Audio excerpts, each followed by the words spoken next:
Philippe Emeagwali, pionnier nigérien américain de l'informatique, père d'Internet. Philippe Emeagwali, né le 23 août 1954, est un informaticien nigérien américain. En premier, nous allons parler des percées informatiques qui ont permis à Internet de voir le jour. Ses travaux de calcul simultané sur des microprocesseurs connectés lui ont valu un prix Nobel Gordon Bell, considéré comme le prix Nobel de l'informatique. D'abord, parlons de sa première vie en Afrique. Né à Akure, un village du Nigeria, Philippe Emeagwali était l'aîné d'une famille de 9 enfants. Sa famille et ses voisins le considéraient comme un prodige en raison de ses compétences en tant qu'étudiant en mathématiques. Son père a passé beaucoup de temps à s'occuper de l'éducation de son fils. Au moment où Emeagwali a atteint le lycée, sa facilité avec les chiffres lui avait valu le surnom de Calculus. 15 mois après le début des études secondaires d'Emeagwali, la guerre civile nigériane a éclaté et sa famille, qui fait partie de la tribu nigériane Igbo, s'est enfuie vers l'est du pays. Il se trouvera enrôlé par l'armée de l'état sessionnaire du Biafra. La famille d'Emeagwali a vécu dans un camp de réfugiés jusqu'à la fin de la guerre en 1970. À la fin de la guerre, Emeagwali a poursuivi obstinément ses études. Il a fréquenté à l'école d'Onitsha au Nigeria et a marché 2 heures pour se rendre à l'école et revenir chaque jour.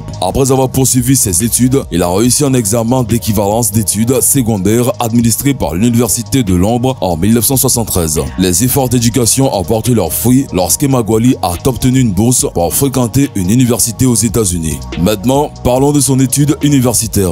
Emeagwali s'est rendu aux États-Unis en 1974 pour fréquenter l'Oregon State University. À son arrivée, au cours d'une semaine, il a utilisé un téléphone, visité une bibliothèque et vu un ordinateur pour la première fois. Il a obtenu son diplôme en mathématiques en 1977. Plus tard, il a fréquenté l'université George Washington pour obtenir une maîtrise en génie maritime et océanique. Il est également titulaire d'une deuxième maîtrise de l'université de Maryland en mathématiques appliquées. Alors qu'il fréquentait l'université du Michigan dans le cadre d'une bourse de doctorat dans les années 1980, Emeagwali a commencé à travailler sur un projet visant à utiliser des ordinateurs pour aider à identifier les réservoirs de pétrole souterrain inexploités. Il a grandi au Nigeria, un pays riche en pétrole. Il a compris les ordinateurs et comment forer le pétrole.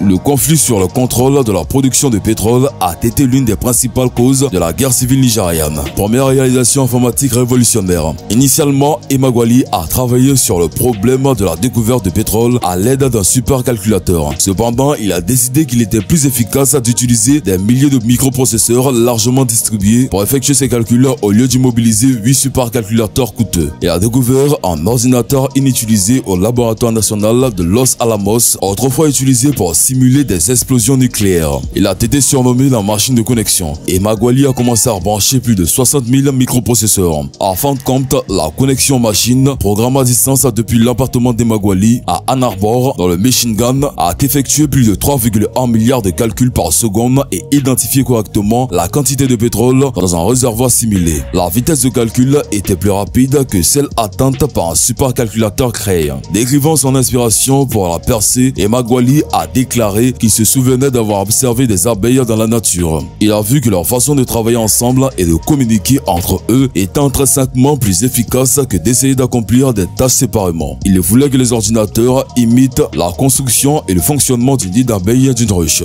La principale réalisation d'Emeagwali ne concernait pas le pétrole. Il a démontré un moyen pratique peu coûteux de permettre aux ordinateurs de communiquer entre eux et de collaborer partout dans le monde. La clé de sa réussite était de programmer chaque microprocesseur pour qu'il communique simultanément avec 6 microprocesseurs voisins. Deuxième réalisation, l'accouchement d'Internet. Philippe Emeagwali, le héros méconnu derrière Internet. Il est difficile de se rappeler à quoi ressemblait la vie avant Internet. De nombreuses personnes ont contribué à l'avancement du web, mais il y a un homme que le magazine Time a qualifié de héros méconnu derrière Internet. Sa programmation d'un réseau sans fil de communication et d'ordinateurs qui a atteint des vitesses records, 3,1 milliards de calculs par seconde, ont changé complètement Internet. Le génie Philippe Emeagwali a révolutionné la technologie.